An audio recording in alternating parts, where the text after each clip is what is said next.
اعوذ باللہ السمیع العلیم من الشیطان الرجیم بسم اللہ الرحمن الرحیم الحمد للہ والصلاة علی اہلہا عزیز طلبہ السلام علیکم ورحمۃ اللہ وبرکاتہ۔ امید ہے آپ سب خیریت سے ہوں گے۔ شرح المدوم کتاب سوم درس نمبر 115 میں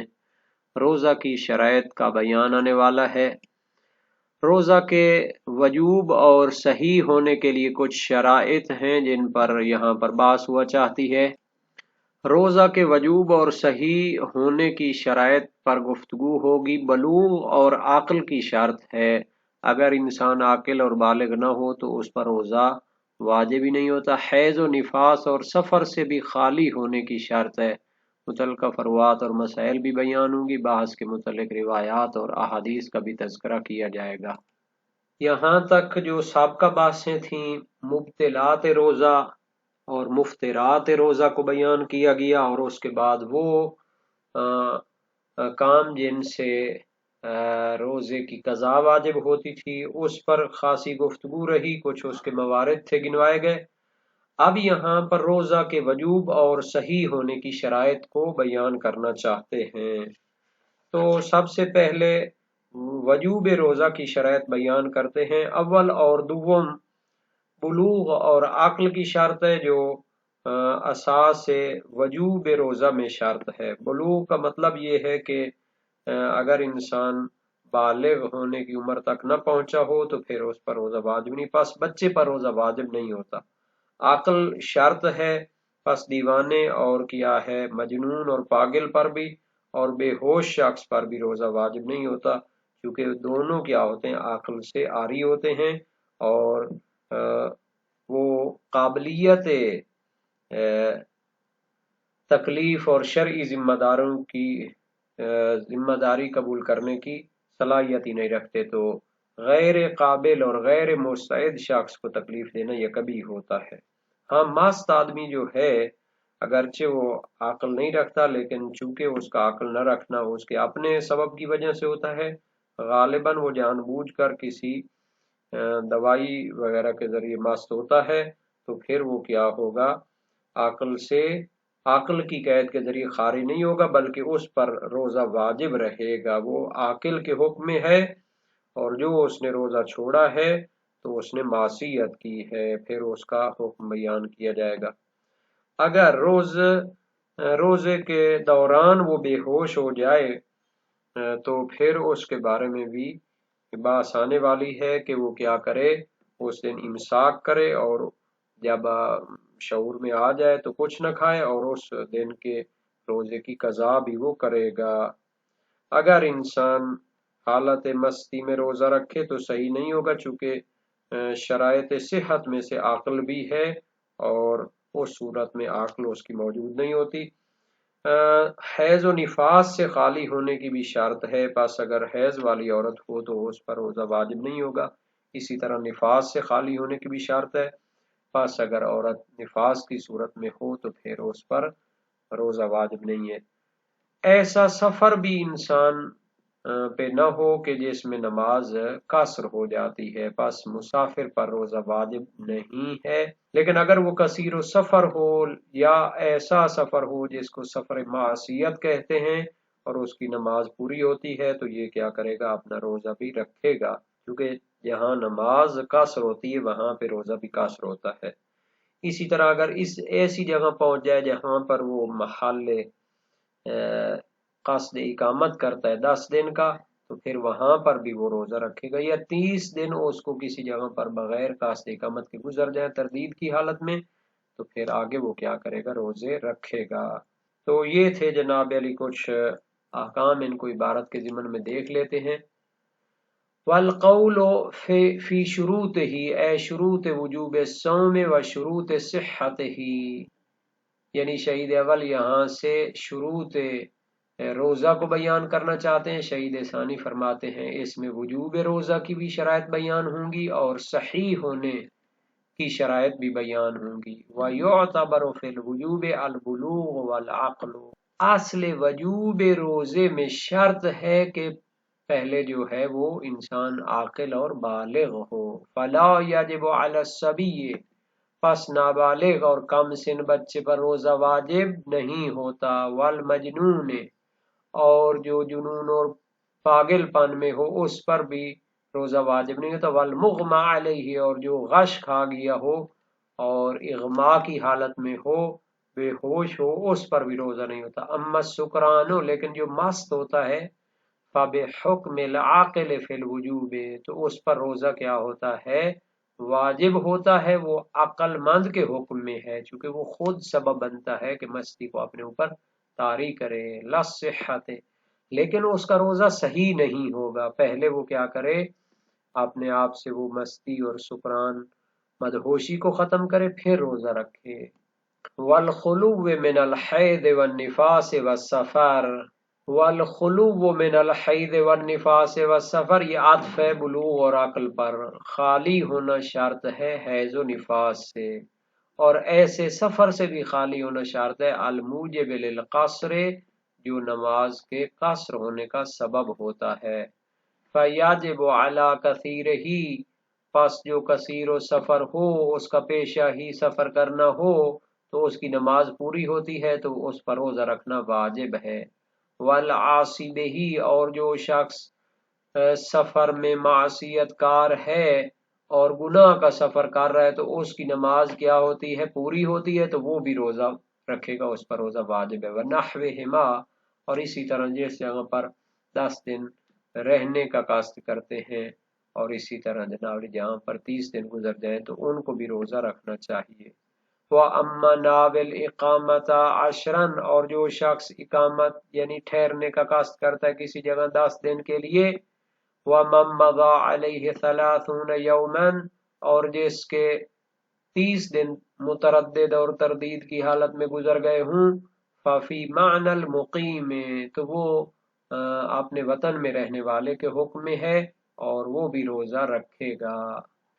تو اس بحث میں وجوب روزہ کی کچھ شرائط بیان ہوئی ہیں۔ بلوغ اور عقل کا وجوب روزہ میں شرط ہونا اس میں کوئی اختلاف نہیں ہے، اور حدیث رفع القلم جو ہے وہ بھی اس کی دلالت ہے، دلیل ہے۔ وسائل الشیعہ باب 4 ابواب مقدمات عبادات میں پائی جاتی ہے۔ مجنون کے ساتھ اس کو ملحق کیا گیا ہے، مغمى علیہ کو بھی، چونکہ وہ بھی اہلیت خطاب سے کیا ہوتا ہے، خارج ہوتا ہے، قابلیت خطاب نہیں رکھتا جب غش کی حالت میں ہو،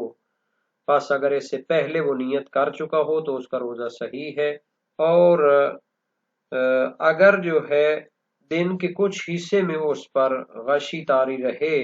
تو اس کا روزہ باطل ہو جاتا ہے، چونکہ اس وقت اس پر تکلیف نہیں تھی، اور اکثر کا قول یہ ہے، ہاں اس میں جو ہے نا جی اکثر کا قول یہ تھا کہ مغمى علیہ بھی وہ مجنون کے ساتھ ہوتا ہے، اس پر تکلیف نہیں ہوتی، لیکن شیخ مفید اپنی مقنعہ میں اور شیخ طوسی اپنی خلاف میں کہتے ہیں کہ غش آ جانا یہ نیند کی مانند ہوتا ہے اور اس سے روزے کا وجوب ختم نہیں ہوتا، تو اگر سونے سے پہلے یا غش آنے سے پہلے وہ کیا کر چکا ہو، نیت کر چکا ہو تو اس کا روزہ صحیح ہے،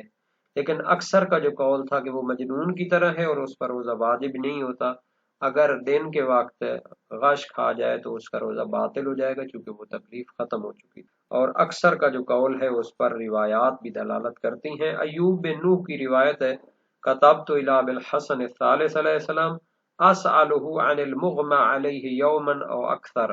هل یقضی ما فاتہ ام لا، میں نے اس شخص کے بارے میں سوال کیا جو ایک یا زیادہ دن غش کی حالت میں رہا، کیا وہ قضا کرے گا جو روزے اس کے رہ گئے یا نہیں، فکتب علیہ السلام لا یقضی الصوم ولا یقضی الصلاۃ، یہ جو غش کھانے والا ہوتا ہے مغمى علیہ اس کو کہتے ہیں عربی میں، تو یہ نہ اپنے روزے کی قضا کرے نہ اپنی نماز کی قضا کرے، چونکہ اس پر وجوب کی جو صلاحیت ہے اس سے بھی وہ ساقط ہو چکا تھا۔ وسائل الشیعہ باب 24 ابواب من یصح عنہ الصوم، خبر علی بن مہزیار ہے امام ابو الحسن الثالث سے، سألہ عن مسألۃ المغمى علیہ، غش کھانے والے شخص کے بارے میں سوال کیا، امام نے فرمایا لا یقضی الصوم ولا الصلاۃ وَكُلَّمَا غَلَبَ اللَّهُ عَلَيْهِ فَاللَّهُ أَوْلَى بِالْعُذْرِ، جب اللہ تعالیٰ اس کو غشی دلاتا ہے تو پھر وہ اس کے عذر کو بھی قبول کرتا ہے۔